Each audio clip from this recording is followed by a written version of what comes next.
नमस्कार प्रिय शिक्षकों। विज्ञान शिक्षण के ऑनलाइन वीडियो मॉड्यूल में आपका स्वागत है। इस मॉड्यूल में हम कक्षा 7 की पाठ्य पुस्तक विज्ञान भारती 2 के अध्याय रेशों से वस्त्र तक को प्रभावी ढंग से कक्षा में कैसे पढ़ाया जाए, इसकी चरणबद्ध शिक्षण रूपरेखा पर चर्चा करेंगे। इस अध्याय को पढ़ाने के लिए विभिन्न तरीकों का उपयोग किया जा सकता है, जिससे बच्चे अवधारणाओं को रोचक ढंग से समझ पाएंगे। शिक्षक बच्चों को मॉडल, पीपीटी तथा वीडियो की सहायता से पौधों एवं जंतुओं से प्राप्त विभिन्न प्रकार के रेशों की पहचान कराएंगे। साथ ही ऊन एवं रेशम प्रदान करने वाले जंतुओं को उदाहरण सहित स्पष्ट करेंगे।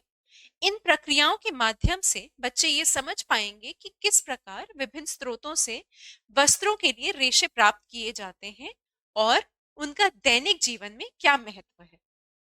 इस अध्याय को पढ़ाने के बाद हम अपेक्षा करते हैं कि विद्यार्थी निम्नलिखित बातें सीख सकेंगे। विभिन्न जंतुओं से प्राप्त रेशों की पहचान कर सकेंगे तथा उन्हें प्राप्त करने की प्रक्रिया समझा सकेंगे। इन रेशों की उपयोगिता दैनिक जीवन के संदर्भ में बता सकेंगे। रेशम कीट के जीवन चक्र के चरणों का वर्णन कर सकेंगे तथा रेशम उत्पादन में जीवन चक्र की भूमिका समझा सकेंगे। इस अध्याय के लिए विभिन्न प्रकार के कपड़ों के नमूने जैसे सूती कपड़ा, ऊनी स्वेटर या टोपी, रेशमी कपड़ा एवं सामान्य कक्षोपयोगी वस्तुएं ही शिक्षण सामग्री के रूप में प्रयोग की जा सकती हैं। इस अध्याय के आरंभ में अध्यापक बच्चों से पूछ सकते हैं कि पौधों से हमें कौन कौन से रेशे मिलते हैं। संभवतः बच्चे बताएंगे कि कपास और जूट पौधों से प्राप्त होते हैं। तब शिक्षक समझा सकते हैं कि पौधों से प्राप्त होने वाले रेशे पादप रेशे कहलाते हैं। उदाहरण के लिए कपास के पौधे के बीज से रुई का रेशा मिलता है और पटसन के पौधे के तनों से जूट का रेशा प्राप्त होता है। शिक्षक इन रेशों को के उपयोग भी बता सकते हैं, जैसे कपास का उपयोग कपड़े, चादर, पर्दे आदि बनाने में होता है और जूट के रेशों से रस्सी, बोरे, दरी आदि वस्तुएं बनाई जाती हैं। यदि संभव हो तो अध्यापक कपास एवं जूट रेशों के नमूने कक्षा में दिखा सकते हैं। जब ऊन प्रदान करने वाले जंतुओं की चर्चा शुरू करें तो कक्षा में एक प्रश्न पूछा जा सकता है कि ऊन किस जानवर से मिलता है। अगर बच्चे भेड़ उत्तर दें तो शिक्षक सहमति जताकर समझा सकते हैं कि सामान्यतः भेड़ की त्वचा पर पाए जाने वाले मुलायम घने बालों से प्राप्त रेशों को ऊन कहा जाता है। फिर बताया जा सकता है कि केवल भेड़ ही नहीं, अन्य कई जानवर भी ऊन प्रदान करते हैं। कुछ प्रमुख उदाहरण यहाँ पर दिखाए गए हैं, जैसे याक, ऊंट, लामा, अनेक प्रकार की बकरियां और एल्पेका। इन जंतुओं से के शरीर के बालों का उपयोग ऊन प्राप्त करने में किया जाता है।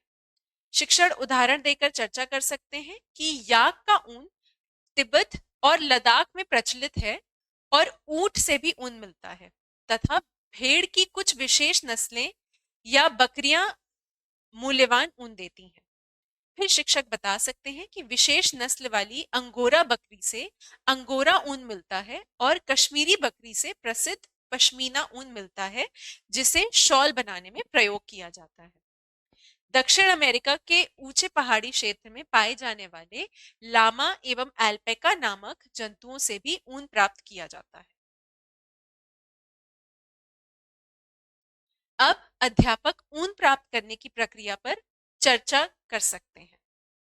सबसे पहले बच्चों को अपने शरीर के बालों का उदाहरण देकर समझाया जा सकता है कि हमारे सिर के बाल आमतौर पर मोटे और कठोर होते हैं, जबकि हाथ पैर की त्वचा पर छोटे रोए मुलायम और बारीक होते हैं। इसी प्रकार भेड़ के शरीर पर भी दो तरह के बाल पाए जाते हैं। पहला, मोटे और रूखे बाल जैसे दाढ़ी के पास, और त्वचा के समीप स्थित मुलायम ऊनी रोए। इन्हीं मुलायम बालों से ऊन बनाई जाती है। ये जानकारी देने के बाद विद्यार्थी समझ पाएंगे कि भेड़ के शरीर पर मौजूद घने रेश रोए ही अच्छे ऊन का स्रोत होते हैं। अब भेड़ पालन और प्रजनन पर चर्चा की जा सकती है। शिक्षक समझा सकते हैं कि ऊन प्राप्त करने के लिए भेड़ों को बड़े पैमाने पर पाला जाता है। उन्हें उचित आहार दिया जाता है, जिसमें घास, चारा और अनाज शामिल है। बेहतर ऊन प्राप्त करने के लिए अच्छी नस्ल की भेड़ों का चयन किया जाता है। इसे वर्णात्मक प्रजनन या सेलेक्टिव ब्रीडिंग कहते हैं। यहाँ अध्यापक जोर दे सकते हैं कि ऊन की गुणवत्ता भेड़ों के पोषण और देखभाल पर निर्भर करती है। सही नस्ल चुनकर और अच्छी देखभाल करके ऊन उत्पादन बढ़ाया जा सकता है। बच्चों को यह भी बताया जा सकता है कि पहाड़ी क्षेत्र जैसे जम्मू कश्मीर, हिमाचल प्रदेश, उत्तराखंड, सिक्किम आदि में बड़े पैमाने पर भेड़ पालन होता है। जब भेड़ से कच्चा ऊन यानी रेशा मिल जाता है, तो उसे उपयोगी ऊन के धागों में बदलने के लिए कई चरणों से गुजरना पड़ता है। यह एक लंबी प्रक्रिया है जिसमें क्रमशः निम्न चरण शामिल हैं। पहला चरण है कटाई, दूसरा है अभिमार्जन या धुलाई, तीसरा है छटाई, फिर आता है कताई, उसके बाद रंगाई और उसके बाद ऊनी धागा का बनना। जब भेड़ की ऊन काफी बढ़ जाती है और घनी हो जाती है, तो गर्मियों की शुरुआत में भेड़ के शरीर से इस ऊन को काट कर उतार लिया जाता है। मशीनों की मदद से भेड़ के पूरे शरीर से ऊनी बालों को सावधानी पूर्वक उतार दिया जाता है और इसे ही ऊन की कटाई कहते हैं। आमतौर पर यह कार्य गर्मियों के मौसम में किया जाता है ताकि भेड़ों को सर्दी ना लगे। कटाई के बाद भेड़ की त्वचा पर बाल नहीं रह जाते, तो यदि सर्दियां होंगी तो भेड़ ठिठुर जाएंगे और गर्मियों में कुछ समय तक बिना ऊन के भी भेड़ सहज रह सकते हैं। यहाँ ये भी बताना आवश्यक है कि कटाई के दौरान भेड़ों को दर्द नहीं होता, क्योंकि त्वचा की सबसे ऊपरी परत जहां से बाल निकलते हैं वह मृत कोशिकाएं होती हैं। वहां कोई महसूस करने वाली नसें नहीं होती। कटाई के बाद जो कच्ची ऊन मिलती है उसमें काफी गंदगी, पसीना, चिकनाई आदि होती है, इसलिए अगले चरण में इस ऊन को अच्छी तरह धो लिया जाता है। इस प्रक्रिया को तकनीकी भाषा में अभिमार्जन कहते हैं। धुली हुई ऊन के रेशों को उनकी गुणवत्ता के अनुसार छांट लिया जाता है और इस चरण में कामगर या मशीन ऊन के रेशों को अलग अलग ढेर में वर्गीकृत करते हैं, जैसे लंबे रेशे, मध्यम लंबाई के रेशे और छोटे रेशे। फिर मोटे संख्य वाले रेशों और पतले कोमल रेशों को भी अलग कर लेते हैं। छटाई और सुखाई के बाद साफ और वर्गीकृत ऊन से धागा बनाने की प्रक्रिया की जाती है। इन छोटे छोटे मुलायम और फूले हुए रेशों को इकट्ठा करके चरखों पर धागे के रूप में इनकी कताई की जाती है। प्राकृतिक रूप से ऊन के रेशों का रंग सफेद, भूरा या काले के आसपास होता है और कपड़ों में रंग बिरंगी विविधता लाने के लिए अगला चरण होता है ऊन को रंगना। धागा बनाने से पहले या बाद में ऊन के रेशों को मनचाहे रंगों में रंगाई किया जाता है। फिर रंगी हुई ऊन को अच्छी तरह सुखाकर फिर से सुलझाया जाता है और गोलों में लपेट दिया जाता है। इस चरण में लंबे रेशों को सीधा खींचकर फिर काटकर स्वेटर बुनने लायक ऊन तैयार किया जाता है, जबकि छोटे ऊन को काटकर ऊनी कपड़े जैसे शॉल, कंबल आदि ये सब बुनने के लिए प्रयोग योग्य धागा बनाया जाता है। यानी ऊन के रेशे जब एक रूप, साफ, रंगीन धागों में बदल जाते हैं, तो उनसे वस्त्र बुनना अंतिम कार्य है।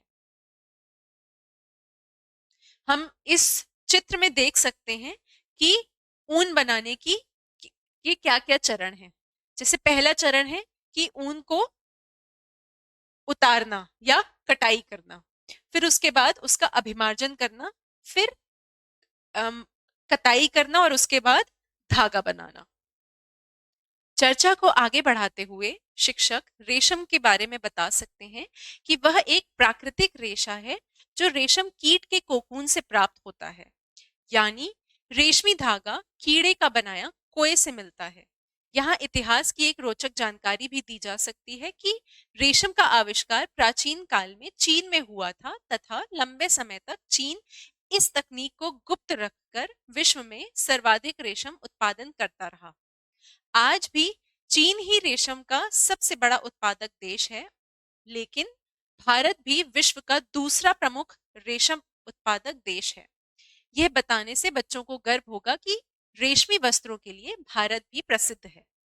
अब रेशम कीट के जीवन को समझाने के लिए अध्यापक इन चित्रों का सहारा ले सकते हैं और बता सकते हैं कि रेशम हमें रेशम कीट के कोकून से प्राप्त होता है, लेकिन रेशम कीट एक दिन में कोकून नहीं बनाता। इसका एक पूरा जीवन चक्र होता है, जिसके सबसे पहले चरण में मादा रेशम कीट सैकड़ों की संख्या में छोटे छोटे अंडे देती है। कुछ समय बाद इन अंडों से सफेद रंग के छोटे छोटे कीट निकलते हैं, जिन्हें लार्वा, इल्ली या कैटरपिलर कहते हैं। ये रेशम की इल्लियां रेशम कीट की बाल्यावस्था है। लार्वा चरण में ये कीट शहतूत के पत्ते बहुत मात्रा में खाते हैं और तेजी से बढ़ने लगते हैं। लगभग 4 से 6 हफ्ते तक लगातार पत्तियां खाकर इल्ली काफी मोटी हो जाती है। जब इल्ली पर्याप्त बड़ी हो जाती है, तब वह अपने चारों ओर एक लंबा रेशमी धागा लपेटना शुरू करती है। यह इल्ली एक विशेष तरह का लसदार पदार्थ अपने मुख से निकालती है, जो हवा के संपर्क में आकर सूखता चलता है और रेशम के रेशों में बदल जाता है। इल्ली सिर हिलाकर 8 के आकार में घूमती हुई चारों तरफ रेशे लपेटती जाती है। धीरे धीरे इल्ली अपने चारों ओर रेशम का आवरण बना लेती है, जिसे कोया या कोकून कहा जाता है। कोकून दरअसल रेशम के धागों से बनी एक बंद गुड़िया जैसा आवरण है, जिसके भीतर कीड़ा सुरक्षित बंद हो जाता है। कोकून बन जाने के बाद रेशम की इल्ली उस आवरण के अंदर प्यूपा अवस्था में प्रवेश कर जाती है, यानी इल्ली एक निष्क्रिय अवस्था में परिवर्तित होकर कोश के भीतर परिवर्तन करने लगती है। इसी को कोशावस्था कहते हैं। कोकून के भीतर प्यूपा धीरे धीरे विकसित होता रहता है और कुछ समय के बाद एक पूरी तरह विकसित वयस्क रेशम कीट बनकर बाहर आ जाता है। अंत में ये रेशम कीट कोकून को काटकर जब बाहर निकलता है, तो उसके बाद ये इन चित्रों के माध्यम से अध्यापक रेशम कीट के जीवन चक्र को कक्षा में आसानी से समझा सकते हैं। अब अध्यापक बता सकते हैं कि मानव किस तरह रेशम कीटों को पालकर बड़े पैमाने पर रेशम उत्पादन करते हैं। रेशम कीट पालन एक व्यवसाय और विज्ञान है, जिसे सेरीकल्चर कहते हैं। यहाँ समझाया जा सकता है कि कीड़ों को पालने के लिए एक नियंत्रित वातावरण तैयार किया जाता है। रेशम कीट के अंडों को नियंत्रित तापमान पर पालक गृह में रखा जाता है, ताकि अधिक से अधिक लार्वा बन सके। जब अंडों से लार्वा निकलते हैं, तो उन्हें खाने के लिए खूब सारी शहतूत की पत्तियां दी जाती हैं। ये लार्वा बड़े ट्रे या बांस की टोकरी में पत्तियों सहित पाले जाते हैं। लगभग 4 से 6 हफ्ते बाद जब वो कोकून बनाने लगते हैं, तब किसान उन तैयार कोकूनों को एकत्रित कर लेते हैं। इसी पूरी प्रक्रिया को व्यवस्थित ढंग से करना ही सेरीकल्चर कहलाता है। यहाँ शिक्षक कुछ अतिरिक्त जानकारी भी दे सकते हैं कि भारत में रेशम उत्पादन के कई केंद्र हैं। उदाहरण के लिए कर्नाटक राज्य में मैसूर तथा बेंगलुरु रेशम कीट पालन के लिए प्रसिद्ध केंद्र हैं। इनके अलावा आंध्र प्रदेश, तमिलनाडु, पश्चिम बंगाल, असम और जम्मू कश्मीर जैसे प्रदेशों में भी बड़े पैमाने पर रेशम उत्पादन होता है। फिर बताया जा सकता है कि कोकून से रेशम कैसे प्राप्त किया जाता है। रेशम के कीड़ों के कोकून जब इकट्ठा हो जाते हैं, तब उनसे रेशम का धागा निकाला जाता है। इस प्रक्रिया में कोकून को 10 से 15 मिनट गर्म पानी में डालते हैं। गर्म पानी में डालने से कोकून मुलायम हो जाता है और उसमें लिपटा सख्त रेशम का रेशा ढीला पड़ने लगता है। फिर इन कोकून से लंबा रेशमी तंतु सधे हाथों से निकाला जाता है। लगभग 4 से 8 कोकून के रेशों को एक साथ जोड़कर लपेटा जाता है, जिससे मोटा रेशमी धागा तैयार होता है। इस प्रक्रिया को रीलिंग कहते हैं। अध्यापक बता सकते हैं कि रीलिंग आमतौर पर चरखे जैसे यंत्र पर की जाती है, जिसमें कोकून का सिर पकड़कर धागा लपेटते हैं। अब आते हैं दैनिक जीवन में जंतु रेशों की उपयोगिता पर।